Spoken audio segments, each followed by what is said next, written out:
tidak menjadi bagian di parlemen. PDIP menyatakan mendukung sepenuhnya Prabowo. Nggak tahu Gibran disebut atau tidak, mestinya disebut Gibran. Mendukung Prabowo dan Gibran sekalipun per hari ini tidak ada kadernya yang jadi menteri. Begitupun dengan Nasdem. Saya kira sebagai sebuah support politik ke depan, semua kebijakan politik Prabowo dan Gibran tidak akan ada resistensi, tidak akan ada penolakan, tidak akan ada orang yang kemudian protes. Oleh karena itu, di tengah begitu banyak instrumen dan kekuatan politik berkumpul diakumulasi oleh Prabowo, maka saatnya lah ke depan tak ada lagi cerita bahwa persoalan-persoalan yang kemudian belakangan ini sering kita dengar itu tidak ada lagi terjadi di kita. Harapan terbesar kita minimal yang belum pernah dilakukan oleh dua presiden sebelumnya adalah kemandirian pangan. Penting, Mas. Ini tentu untuk mensuplai bagaimana makan bergizi gratis itu bisa tuntas dan setuntas-tuntasnya. Kalau makan gizi gratis ini bisa berjalan dengan efektif, bisa bekerja dengan cepat. Saya termasuk yang meyakini akan terjadi siklus ekonomi yang bergerak di tingkat lokal. Bisa bayangkan ada 30-40 ribu titik makan gizi gratis di seluruh Indonesia. Setiap satu titik dapur itu butuh 5.000 orang atau sampai 20.000 orang. Itu kan secara tidak langsung kebutuhan dan gerak ekonomi kita itu akan mantap dan terorganisir dengan baik. Ini secara teori, ini keinginannya. Oleh karena itu, ketika kita punya menteri, wakil menteri, dukungan politik yang berlimpah, disitulah saya ingin mengatakan. Jadi ke depan tak ada cerita menteri ini tidak bisa mewujudkan semua keinginan Prabowo dan Gibran. Kalau tidak sanggup, saatnya untuk diganti.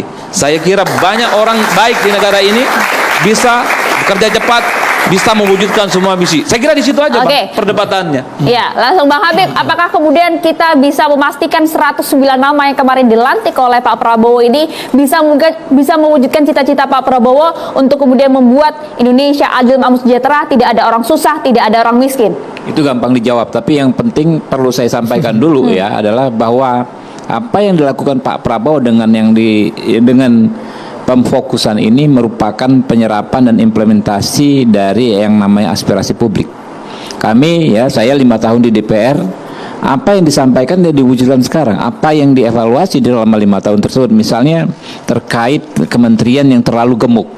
Justru sebelum ini kementerian-kementerian terlalu gemuk. Kemenkumham, Kementerian Hukum dan HAM, orang tuh lupa HAM-nya. Orang tahu ya Kementerian Hukum selama 5 tahun hampir nggak pernah ada isu-isu HAM yang dibahas serius dalam setiap raker karena terlalu banyak fungsinya, dan di situ ada mungkin 6 sampai 7 direktorat jenderal yang tidak ada relate satu sama lain. Misalnya Direktorat Jenderal Administrasi Hukum Umum itu terkait pengesahan badan hukum, parpol, organisasi, PT dengan Direktorat Jenderal Pemasyarakatan, jauh sekali itu. Direktorat Jenderal Peraturan Perundang-undangan dengan Direktorat Jenderal Imigrasi itu jauh sekali lagi. Apalagi Direktorat Jenderal HAM di ujung sana, bahkan disebut pun jarang dalam setiap raker. Begitu juga Kementerian PUPR dan lain sebagainya, karakteristik persoalannya kurang lebih sama. Itu menjadi perbincangan, menjadi keluhan, menjadi evaluasi dalam setiap raker-raker di DPR ya. Nah, karenanya ketika keluhan tersebut diakomodir ini bukan datang dari langit. Tadi ada juga di acara yang lain mengatakan partisipasi publiknya gimana. Lah, ini hasil dari penyerapan partisipasi publik selama 5 tahun lebih, ya kan? Nah, kalau kita bicara orang per orang sudah sangat paham kita bahwa itu adalah orang-orang yang matang di masing-masing bidang, orang yang punya pengalaman di bidang pengawasan. Kita sebut nama, misalnya Pak Yandri, beliau sangat paham tupoksinya di komisi di DPR selama ini, karena kita kan di bidang pengawasan, kita tahu sekali sektor-sektor mana yang perlu diperbaiki. Begitu juga siapa lagi, Christina Aryani, kemudian siapa, Roro, itu orang-orang yang ngerti sekali karena di bidang pengawasan mereka sangat kritis dalam membedah persoalan mitra-mitranya di DPR.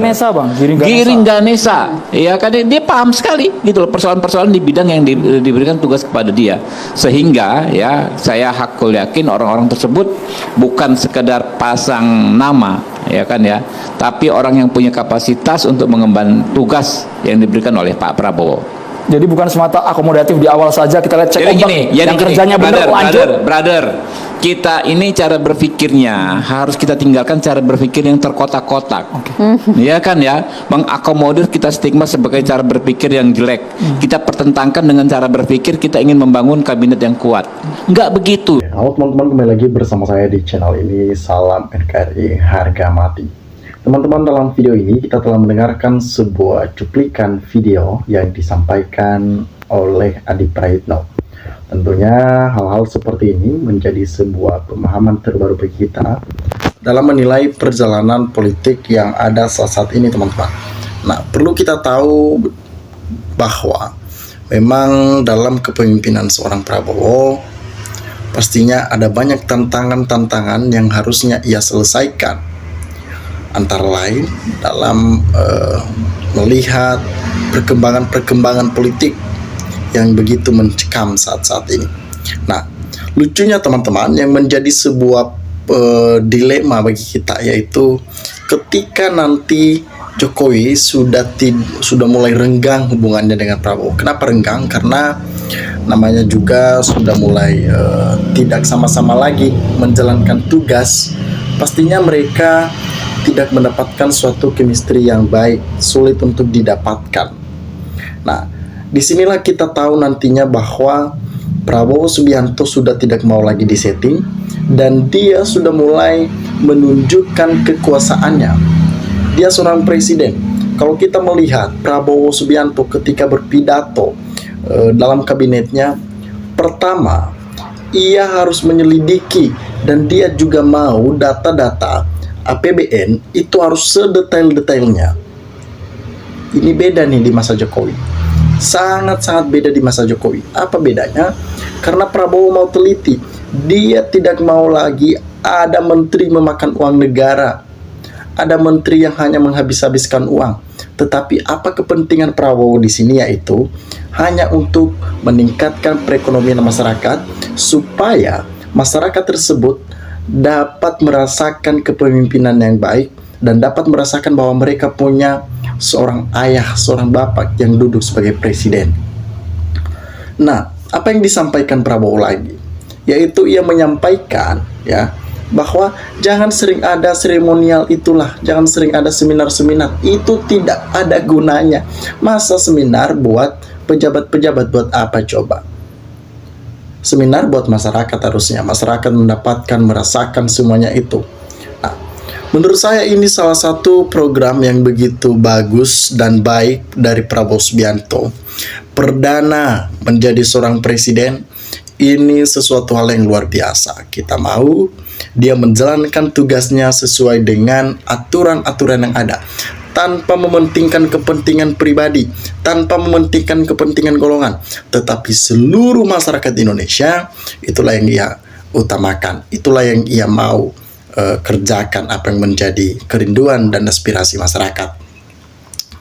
Seorang Jokowi tentunya bertentangan dengan visi misi seorang Prabowo. Memang mereka pribadi yang berbeda. Mereka adalah pribadi yang sangat-sangat berbeda. Kenapa? Karena Jokowi dia mau menguasai semuanya, mulai dari yang kecil sampai hal yang besar. Dia mau keluarganya di sana. Tetapi Prabowo Subianto, kita menjaga beliau. Ya, kita menjaga beliau jangan sampai ternodai dengan hal-hal seperti itu. Ada Gibran di sana. Jangan juga ikuti, ya, jangan ikuti kemauan-kemauan seorang bapaknya Mulyono, ya. Seorang pejabat yang baik, seorang pejabat yang memang memiliki tanggung jawab yang penuh untuk meningkatkan perekonomian masyarakat. Ya, kerjakan hal-hal itu sesuai dengan kemampuan-kemampuan yang ada. Tentunya teman-teman, dalam situasi politik saat ini juga pilgub, pilkada masih belum selesai. Kita melihat siapa yang akan cawe-cawe di sini. Kita menunggu pemimpin-pemimpin yang terbaik yang akan membawakan negara ini menjadi negara emas di 2045 ini. Berbagai macam dinamika problem yang ada di Indonesia. Mari kita bergandengan tangan untuk mewujudkan apa yang menjadi mimpi-mimpi bangsa ini, untuk mewujudkan apa yang menjadi cita-cita bangsa ini ke depan, supaya bangsa ini menjadi bangsa yang baik dan dapat bersaing dengan negara-negara lain. Itu yang kita inginkan. Mereka-mereka yang selalu berada di garis terdepan, di garda terdepan, kita dukung mereka. Kita berikan support yang baik buat mereka supaya mereka dapat bertahan diri dalam tantangan yang begitu keras saat-saat ini. Nah, teman-teman, sahabat-sahabat dari Lensa Netizen, dimanapun Anda berada teman-teman, silakan berikan tanggapan teman-teman di dalam kolom komentar ini, sehingga kita dapat bertukar pikiran antar satu dengan yang lain lewat kolom komentar ini. Terima kasih teman-teman. Lensa Netizen melaporkan.